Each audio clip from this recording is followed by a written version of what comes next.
This is my last hope.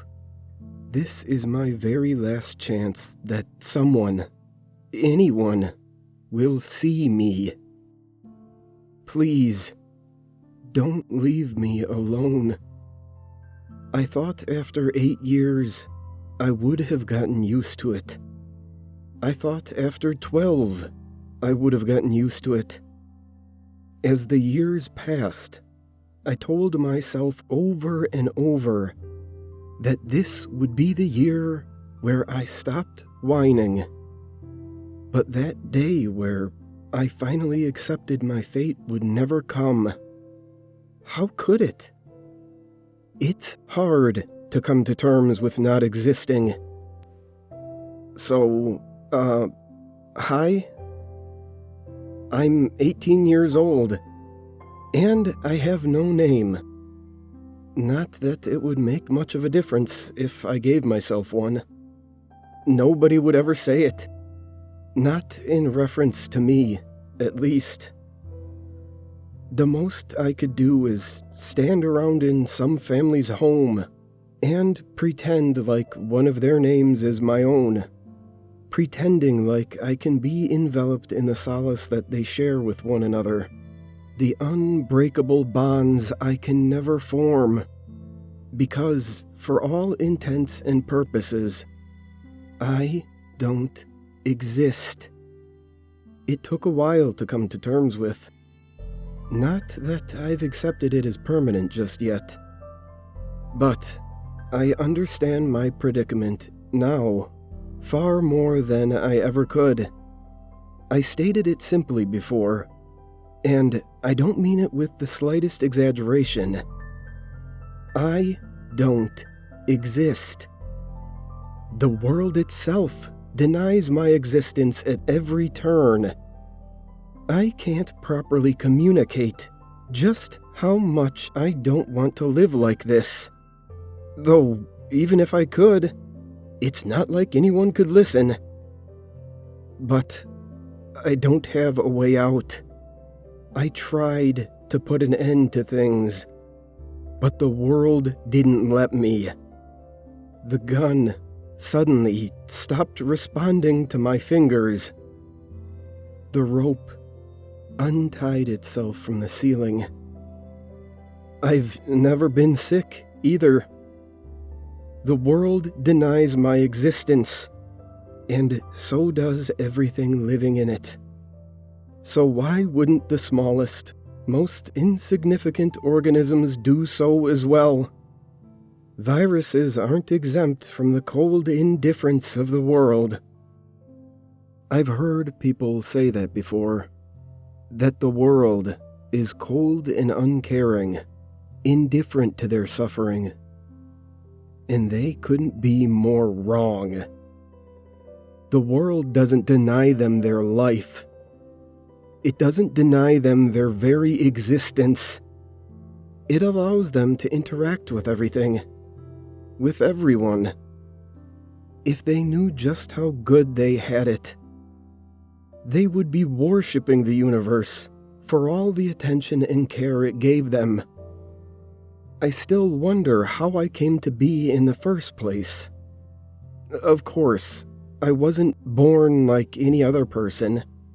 I have no parents to speak of. And if I had been born normally, I doubt I would have ended up like this. The question then becomes, what am I?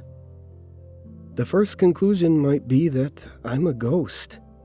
And in a metaphorical sense, sure. But that's far from the truth, since the ghosts can't see me either. I enjoyed living like this for a while. I could take whatever I wanted, live any life I wished, and the universe would bend over backwards to accommodate whatever decision I made. But there was a caveat. I could live any life I wanted, but it would have to be a life of solitude. It didn't matter how much I took, how much I gave, how much I tried to manipulate the world to put me at its core. it would simply never allow that to happen. I decided to test it out one day. I walked alongside a man in a grocery store, and I figured that even if he didn't see me, I could get his attention somehow. So I stuck my leg out to trip him. And to my surprise, it worked.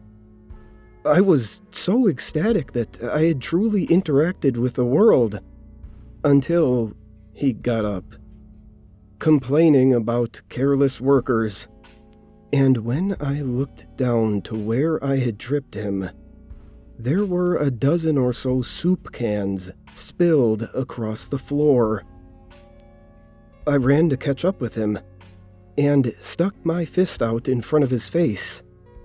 The structure of the aisles shifted so that he was still walking in it, but I was several feet away, and nobody bat an eye. To them, it had always been like this.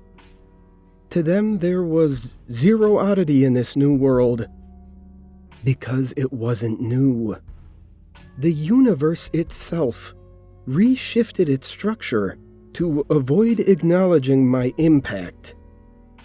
I began to suspect that it wasn't just cold indifference, it was hatred. Of course, it would never acknowledge me enough to tell me such a thing, but I believed it nonetheless. It seemed to be going out of its way to spite me personally, to make sure I could never have a place in it. What was so wrong with me then? Was I born wrong? Was I a defect in its eyes? Was my very existence so horrific that it went out of its way to deny its every aspect? I didn't want to keep living like this. I couldn't. But I couldn't put a stop to it either.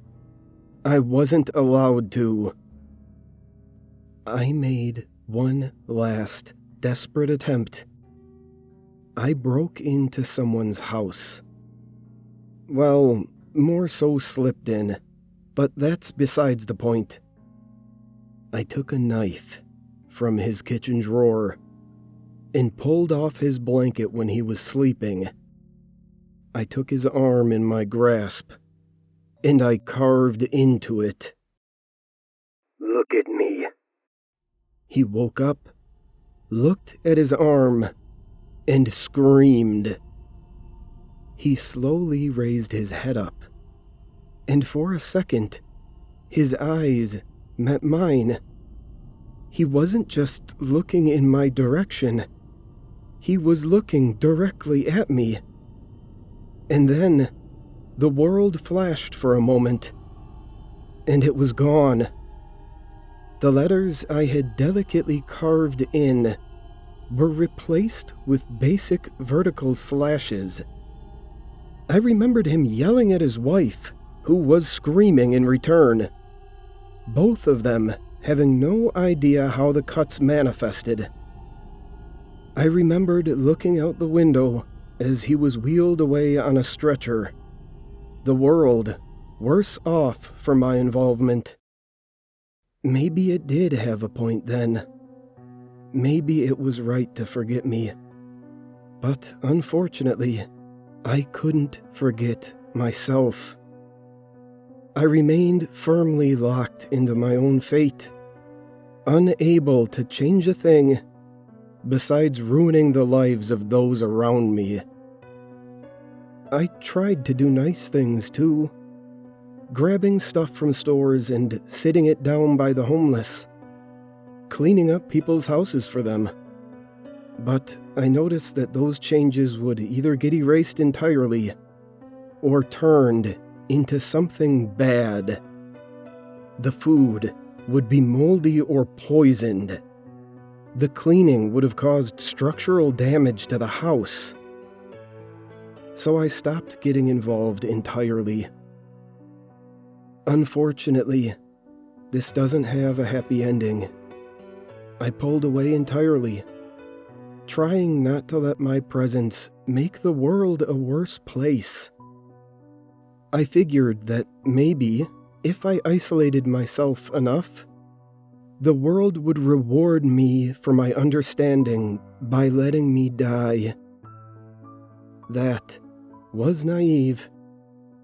It remained uncaring to my suffering, unable or unwilling to grant me the slightest relief. But I had long since stopped aging, so I simply sat around. I couldn't possibly describe how mind-numbingly boring the passing of time was. I sat around for thousands, millions, billions? An indescribable number of years passed by me, each life I saw insignificant, and every planet that died barely able to make me raise an eyebrow. I was almost disappointed that I didn't suffocate when the planet I had spent my early years on finally gave out. I had done my research, and I knew the end of the universe was approaching as well, and I eagerly awaited it at every moment. Perhaps then there would be an afterlife that I could partake in. But the afterlife was only for people, though. And as far as the universe was concerned, I didn't count as a person. The only upside of this was that I could outlive the concept of what had made my life agony. I was honestly looking forward to when everything gave out, and I could finally close my eyes and rest. Yet, even when the universe breathed its last breath, I would remain. The universe is an odd thing. I've seen so much in my practically infinite lifetime, yet never had anyone to share it with. The universe went through a whole cycle. I don't really know how to explain it, but it seems like we're on a loop, destined to repeat every single event that happens. Maybe I'm destined to break that loop. So, I had an idea. The whole world ignores my existence, but I don't think it can ignore this. Every key I push is real, whether or not it wants to believe me. I expected it to shift again, to ignore my inputs, but it seems like it forgot about me. Guess my laying low did have a purpose.